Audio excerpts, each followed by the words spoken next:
ఎవరైతే ఆకలిని ఇచ్చాడో ఆయనే ఆహారాన్ని కూడా ఇస్తాడు.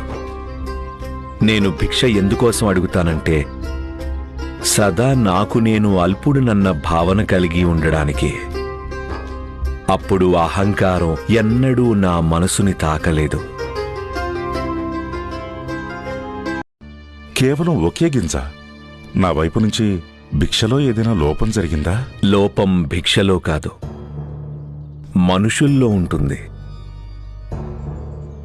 దానానికి ఒక నియమముంది.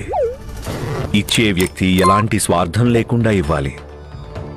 అలా పుచ్చుకునే వ్యక్తి ఎలాంటి అపేక్ష లేకుండా దానం స్వీకరించాలి.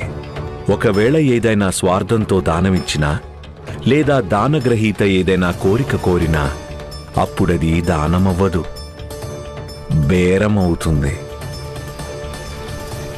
నేనేమో బైరాగిని, బేరసారాలు చేయలేనుగా.